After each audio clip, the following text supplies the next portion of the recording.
Every day we live automatically becomes our past, but it's how we live that makes it our history.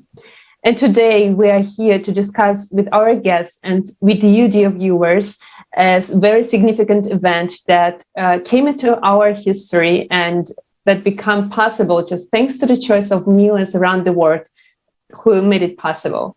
And it is the Worldwide Forum Global Crisis, We Are People, We Want to Live, that took place on 7th of May. And the topics raised in the forum were vital for everyone. So people organized the simultaneous translation into 100 languages and the streams, the broadcasts into thousands of platforms just to make sure that everyone will get access to this vital information. And this event united people from 180 countries of the globe to talk about the real threats and challenges of our civilization, but also about solutions that are already available that will work only in the conditions where the human life will be put first, will be the priority number one in our society, in other words, in the creative society. Greetings. And now I would like to welcome the guests of today's international discussion. And I would like to introduce Johanna Rueda, who is a support worker from Queensland, Australia. Johanna, hi. Great to see you here with us today. And also we have Aftab Alam, PhD scholar in international relations, researching the topic of global climate change from Pakistan.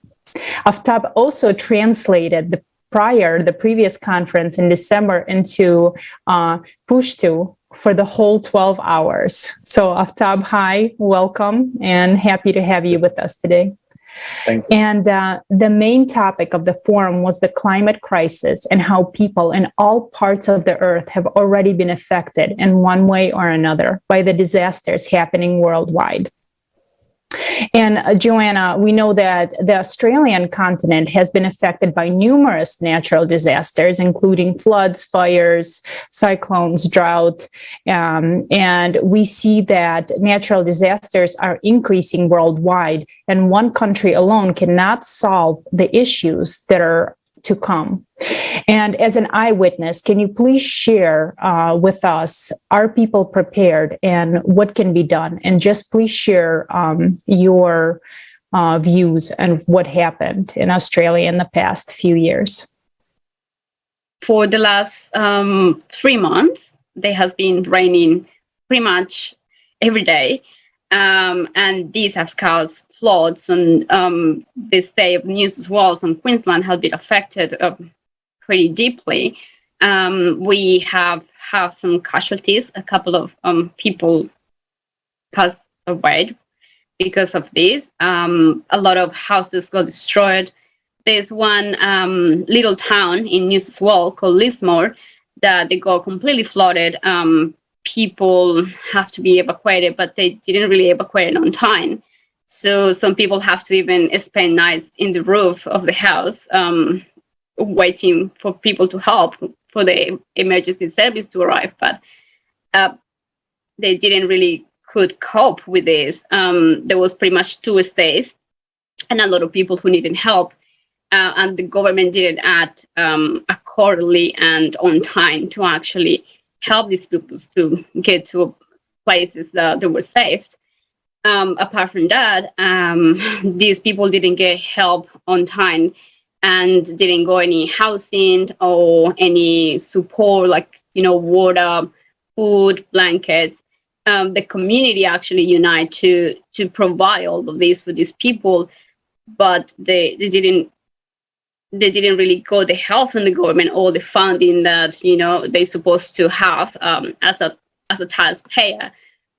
We expected that some of that money it goes to disasters or to the emergency service. That's how they're supposed to be in this country. But a lot of people didn't really get any help, and they still, even right now, try to talk to the government to ask for funding or grants to rebuild the houses, or to even just put a stop on the mortgage because they still have to pay to the banks, and every day is getting worse. So yeah, it's not really easy for these people, and I mean, nobody really is helping, or nobody really is caring. And the funny thing is, like, you see in the news what is happening, and they do all the covering, but we don't know what happened after the disaster. So these people don't have houses. They're living on friends' house, or even in caravans or in tents and things like that. But no any help had been provided for them. And these people, they have the family and support around, but what about the people who live in conditions like disability? These people, they get in the worst because they need the help of the system to actually support them, like as a carer. If I don't go to see my clients, they won't be able to get up from the bed, or they wouldn't be able to eat. So it's pretty bad. Thank you very much for sharing, because, when we hear these reports and stories, first of all, the stories of people from the first account, we cannot just stay ignorant. And that was also a lot of reportages and eyewitnesses, telling their experience in the forum that took place on 7th of May. And it's really scary because people just stay along with the problems. And as you said, they even have to pay mortgage, even if there is no house anymore. So it shows how unprotected we are, and also the groups of our society that need even more protection, as people, for example, with disabilities. And this is showing what priorities we actually have. And the same story we observed here in Germany last summer, that just since 1 year passed, I don't know what we've learned. So many people died in the flood in Germany. And these are wealthy countries who have enough money, who have the technologies, but we don't see them in the practice. So I would like also to ask Aftab, could you please share your experience and your observations, for example, in Pakistan? So we've seen that Pakistan was also been affected by various of cataclysms, and many people have died due to the lack of warnings, timely evacuation, and proper implementation of technologies for preventing disasters and saving human lives. Could you please share what you observe? Yes, basically, according to the world climates, are the international climate researcher, are the scientists, are engineer of environmental sciences. According to them, South Asian region and African region is more affected right now, and Pakistan is also one of the country in South Asian region, and one of the top 20 country which is affected by the global climate change. And we have experience from the past 10 years that our glaciers are melting, the people are migrating, and there are different issues. But being a student of international politics, I'm observing this situation in my country and in Afghanistan, because these both countries are severely affected. In 2010, there was a flood in the most of the region in Pakistan and Afghanistan, most of the areas, and there is thousands of people were affected, because most of the people were migrated into different areas, and they have caused different issues, security issue, population increasement issues, and so many other things. So the climate change is basically, it is a threat multiplier for the developing countries, because most of the countries like Pakistan, their economy is totally based on agriculture, and and because of the little resources, it is difficult for the government to contain the issue of global climate change. So there is also different other issues like the security issues, political instability, economic structure problems, and so many other overpopulation and all of these things. But the global climate change has caused, they can multiply these threats. And I'm very happy that the creative society is doing this job, that they are trying to educate the people in this context, that globally we can do everything and we can contain this issue. Thank you. Thank you so much. And, one of the other problems we see worldwide today, and it's very concerning, is the lack of water worldwide. So we can see that rivers are drying up, or we can see that the bodies of water that we do have are being polluted. And of course, we all know that we need water to survive, and that is one of our main resources. And right now, I would like to watch a video that was part of the forum about what technologies we have and what technologies can be implemented in order to provide clean water for all people. But we can only do this in the creative society. So let's watch a short video right now.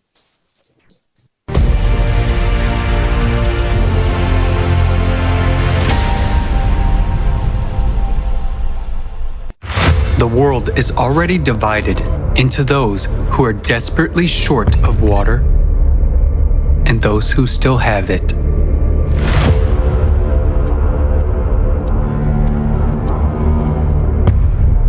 According to UN data, humanity needs to wake up to the looming water crisis. And this is despite the fact that nowadays we know how to extract water even from the air and even in the most arid region. Water from fog. In one of the world's largest capitals, Lima, located in the desert, fog is collected in huge nets and used to produce drinking water. Morocco has one of the largest plants, which produces up to 6,000 liters of drinking water a day from the fog. Its operation costs practically nothing and does not require external energy. Water from the air. Atmospheric water generators allow you to extract up to 3,000 liters of drinking water per day, and it can be increased up to 1 million liters. Can be mobile and stationary. They can operate from any energy source and in any climate, even in the arid desert. Are used for the needs of the military in some countries and well proven in emergency situations. For example, in 2010, after the Haiti earthquake, the generator produced thousands of gallons of clean water for drinking, wound washing, and surgery. Do you agree to die of thirst in the presence of such modern technology?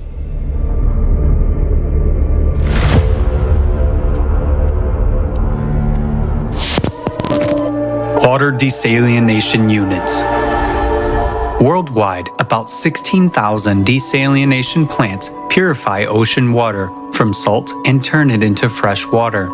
They can produce millions of gallons of fresh water a day and supply 300 million people. Innovative developments already allow desalination plants to be environmentally friendly, work even on the energy of ocean waves, and not to harm the ocean. In the water, they can retain the minerals needed for irrigation of fields and extract minerals from the remaining brine. This is ultimate cynicism and cruelty. When millions of people die of thirst in countries located on the ocean coasts, while such technologies are available. And this is the essence of the consumerist format of the society in which we live. Water retreatment. The technology has passed many tests. The water is safe even for drinking, and its quality exceeds World Health Organization standards. Meanwhile, every 2 minutes, one child dies from a disease related to contaminated water. 2 billion people in the world use drinking water sources that are contaminated with feces. By 2025, half of the world's population will live in areas with water scarcity. In just 3 years, it will be every second person. Actually, we don't have even these 3 years. Due to climate change, the situation on the planet is changing rapidly every day. And trouble comes where no one was expecting it. So, what will you personally choose? To die of thirst? Or to drink fecal water? That's the choice which you have in a consumer society. Nowadays, humanity has all the necessary technologies to provide water to drink for everyone. But in the consumerist format, trillions are spent to kill people, and saving our lives is way too expensive. By our inaction, we support this cruel, dead-end, and absurd format of the consumer society. The format in which these problems will never be solved, because our survival for the consumer society means earnings. Nowadays, profit is more important than our lives, and our deaths are just dry figures. The only way out is to change the format.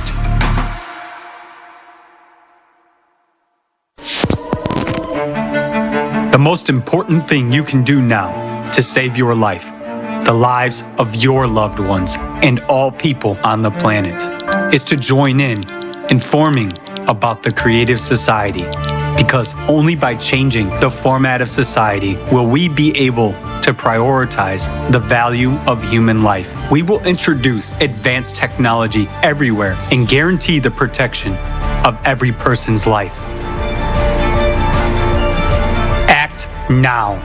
Inform about the creative society.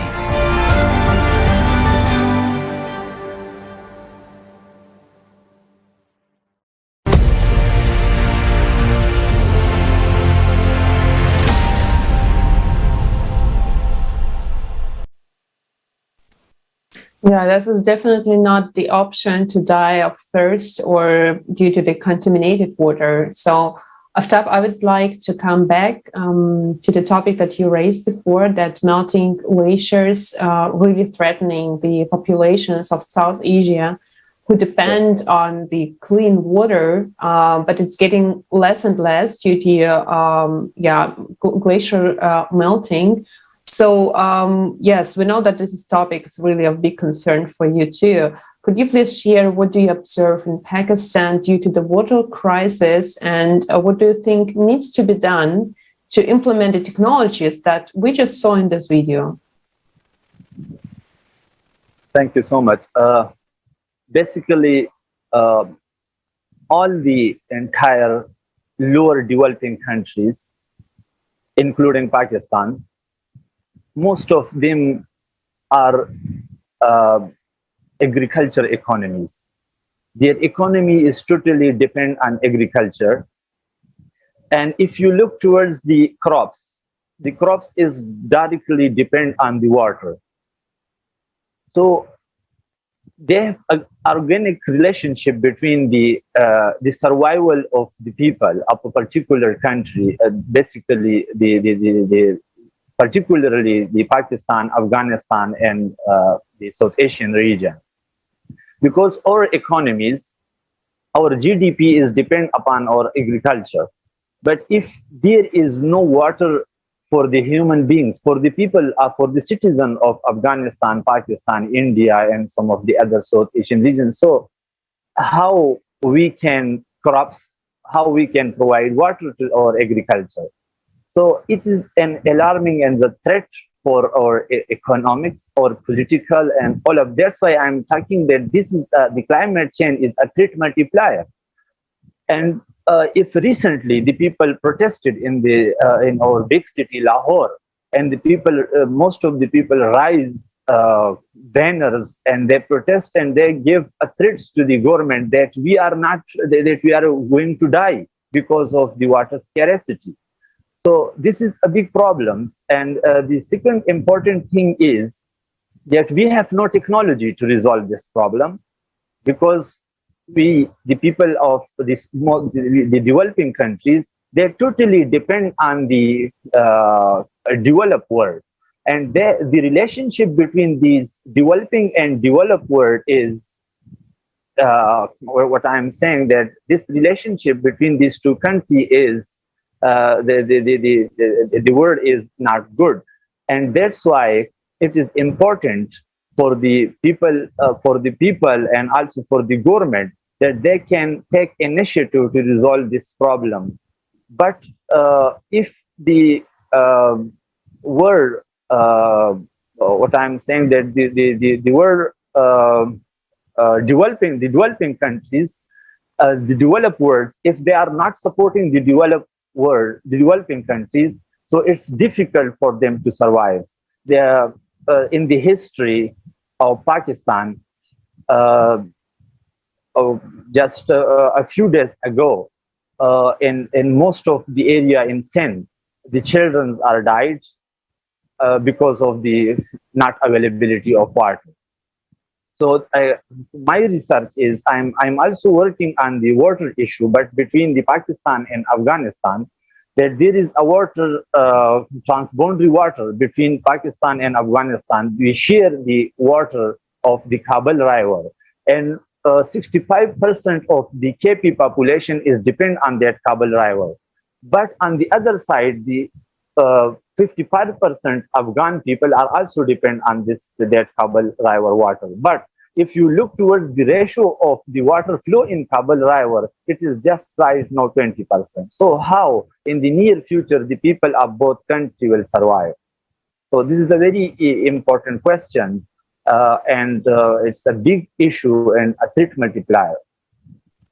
Aftab, can I ask you one more question? Because, what I observe, for example, here in Germany, we have the lag shortages problem too. So it's not broadly discussed. So, okay, Germany is a wealthy country, one of the leading countries in the Europe. But we are really suffering from the droughts that are already, continuing over almost for 5 or 10 years. So really very, very long time period. But we see nothing has been done just to deal with that problem. So the water shortage is not only the problem of, for example, Southern Asia regions. Yeah. This is the problem of the entire globe. That's why this is one of the global crises.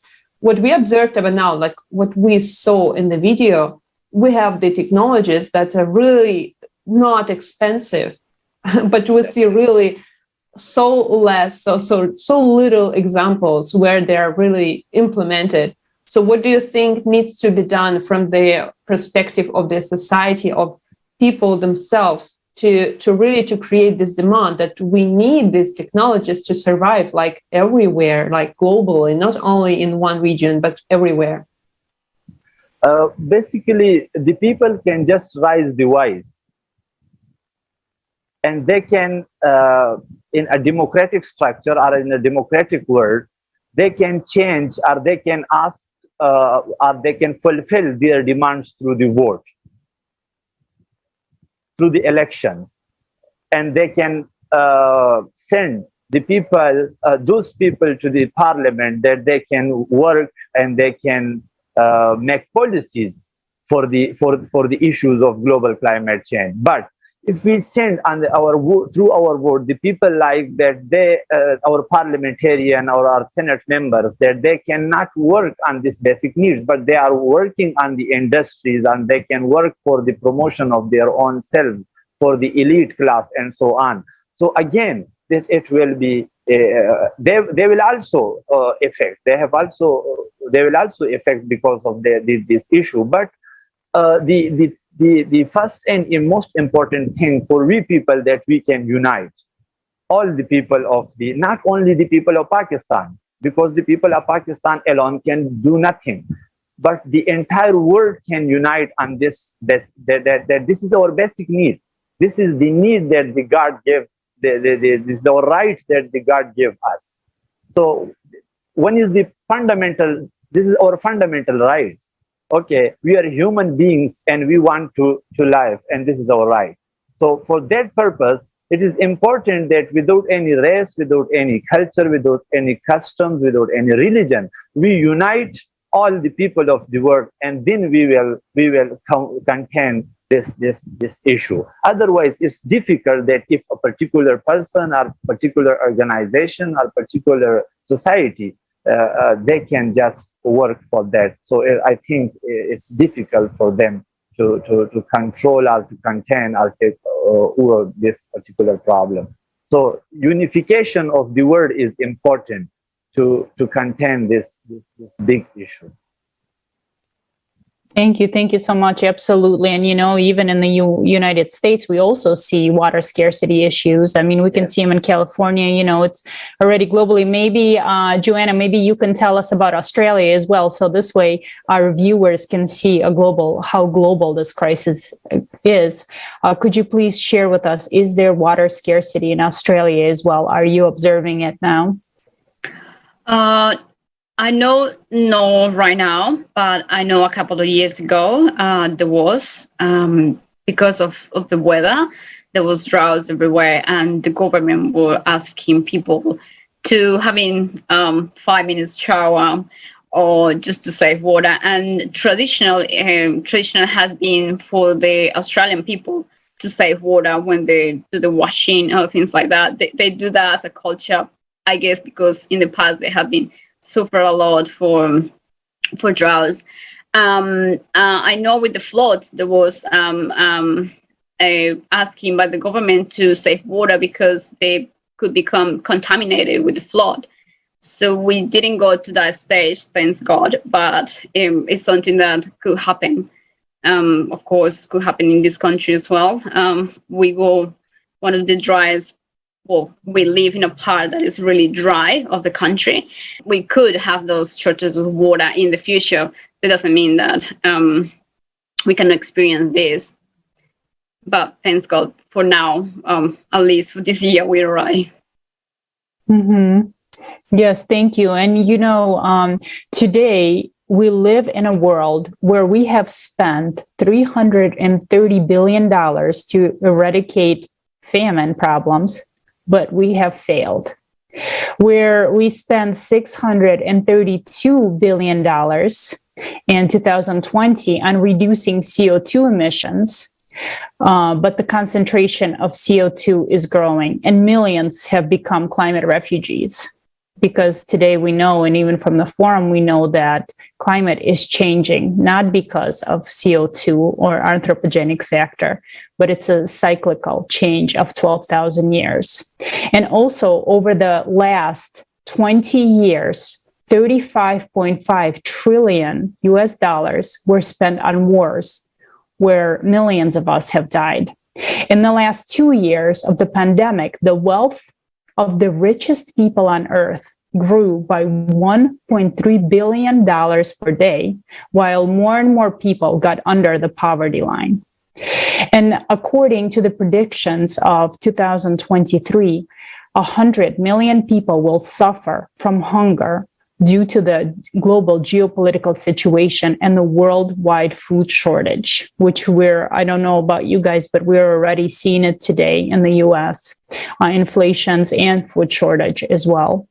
And we see that today, there can be no solution because of the power and greed of certain individuals, and everything that has been done today, any solutions that have been proposed, any money that has been spent is not solving the global problems. The lives of individuals is not improving.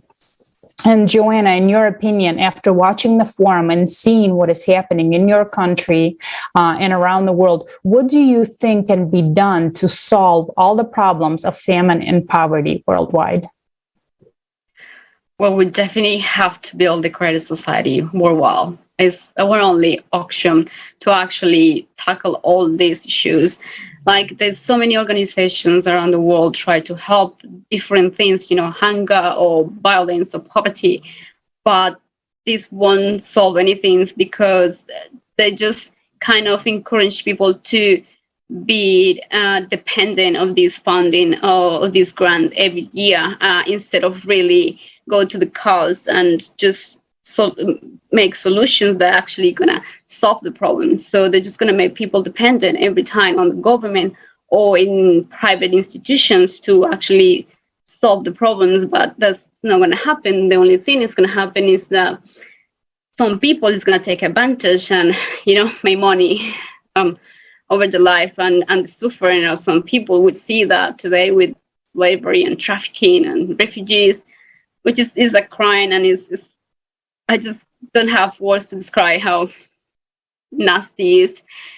We have to do the credit society is the only option, and we have to tell everyone we can every day if we can, because it's the only project, is the only alternative that is realistic and that a lot of people is actually working today. So I think it's possible if people open tiny bit. It doesn't have to open completely their eyes, that's just tiny bit, and then trust each other and just go for it. Just stop waiting for someone to come and help because they won't.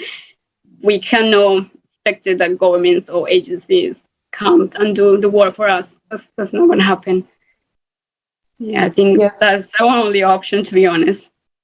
Yes, thank you for very much. And, just the fact that you friends are being with us today, showing that people get involved in this process, in the process of changing, of the positive change, because what we see, it's not just a few people who are guilty of what is happening in the world, but this is the majority of us, of our inaction that, allows these other crimes to happen, because we have such conditions in the society that makes that possible.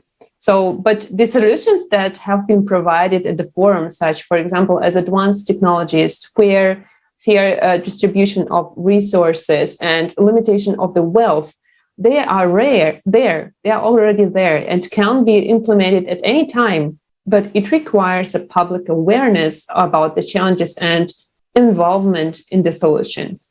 So, Aftab, I would like to ask you as a participant of Creative Society project, you deeply understand the need of implementation of Creative Society foundations, and you already act. You know that you set some goals for yourself to reach out as many people as possible. Could you please share with us and with our viewers what do you do and why? Basically, when I was in Germany, and the first time I was listen about this particular society, that there is a society named Creative Society, and the world volunteers are gathered, and they're working for the issue of global climate change. So I'm very happy, and I Google it, and I found the 8 foundations and all of the details.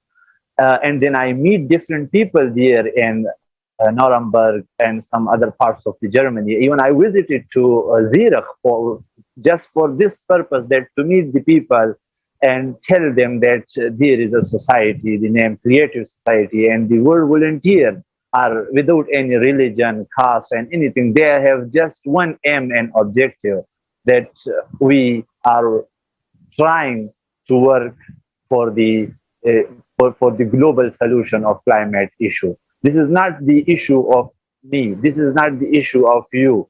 This is the issue of the entire world. This is the issue for our survival. So for that purpose, I will share with you people on different on the page of Creative Society. I have also make a page, a Creative Society Pakistan. I'm also trying to educate the kids and this that because in the near future they become adults, and after that they will be young, and then so we are trying to make a chain like that everyone can take the responsibility, that I will educate 4 or 5 people to and I will tell him that how we will survive, what is the cause of global issues, what is the cause of global climate, what is creative society.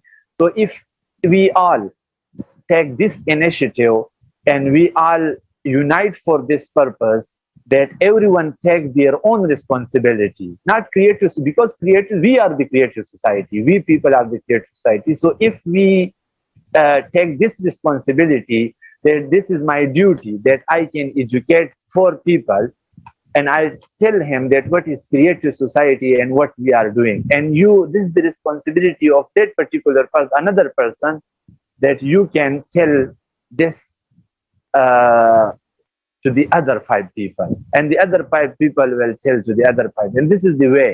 And we can educate the people on this way, because there is no other solution. The world governments, they are trying to for rising their economies. They are trying to rise their classes. Okay, they don't know about what the people want. Okay, they just know about their own interest. And there is the world is divided into 3 bases: the poor, the elite class, and the middle people. So there is the relationship between these people is exploitative in nature. That's why there is the scarcity of water. There is the issues of climate change, because for the last 400 years, 4,000 million years ago, the situation was not like that, and we are living in this world, and we don't know that because of we people, this world will be clash, because we are not helping each other, we are not supporting each other, we are just trying to secure our own interests. So the creative society is working without any interest, which I realized in Germany and so many forums, because I have translated all the talks, the speeches for continuously for 12 hours in Pashto. And when I came to Pakistan and my own village, the people told me that you were there in a TV screen and you are telling some very amazing stories. So this is not, I told him that this is not the stories, this is the reality, that we are facing these problems. So now 204 students in my camp, and we are working that how to educate the young generation and how to educate our girls in universities, colleges, and schools about the creative society, about the global climate change, and about this particular work. So this is my contribution, and I'm trying to work for the creative society, and I will educate the people for this purpose. Because the unite we can do. You're absolutely correct. United, we can do so much, and that is the only way forward, because creative society is the project of all humanity. It is the only platform that can unite all people in the world in one idea of building a peaceful society, a beautiful world that we all deserve. And we can have it as soon as we inform all the people worldwide, as soon as all the people say yes to the creative society. Most of the people, I would say yes, we can live in a beautiful world. And today already we know, and the forum showed us as well, that we have all the resources, we have all the technology. And with the united potential of all the scientists and all the people in the world, imagine what we can have if we use that potential for the benefit of every person, for your benefit, for the benefit of your family, my family, and all the families in the world.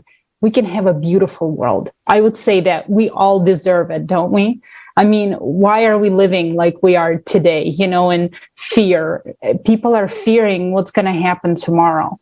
We shouldn't live like that. We should have the best of the best, because this planet was given to us, and we should, we should make it beautiful again. We should fix the ecological problems that we have today. We can do only united, combat climate change, and start living as human beings. So thank you so much for sharing. And then, Johanna, as we're drawing to a close, what thoughts or what questions would you like to leave our viewers with today? Please watch the forum, because we need to be aware in order to change things. Please join the Creative Society, not just for you, but for your kids, for our kids, for our future. Please do it. It's worth it, and it will change everything. We got everything, as you say, Olga. We got everything to change this world for a beautiful one, and we just have to open our eyes. Stop being afraid of what people are thinking, or even what is in our consciousness that tell us not to. But just go for it. Just do it. Share the information with everyone you can.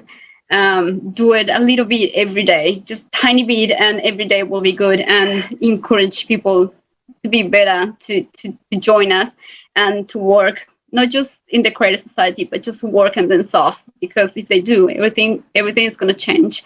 So please just watch the forum and join the Creative Society.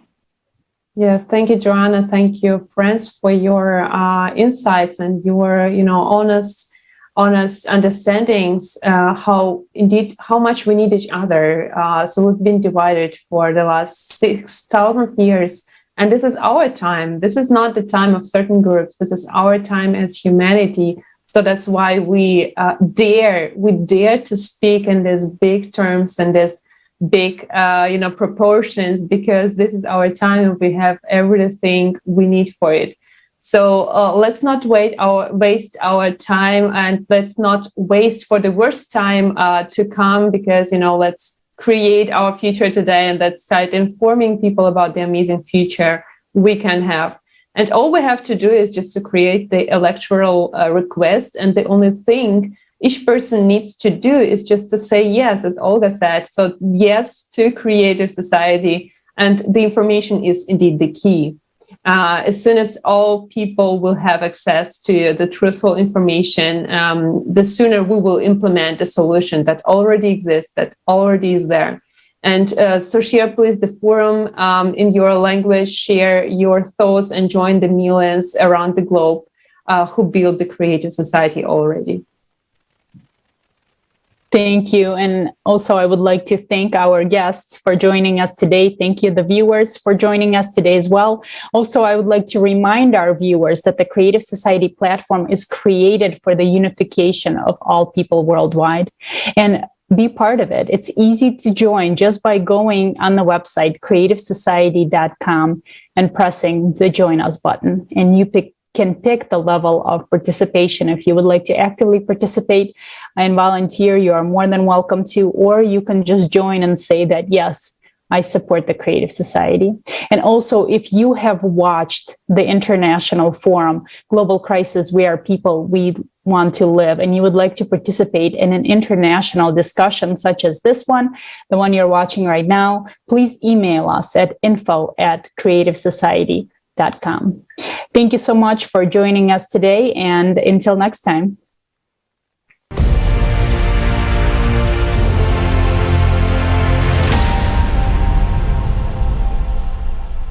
Do you know that people stopped being silent?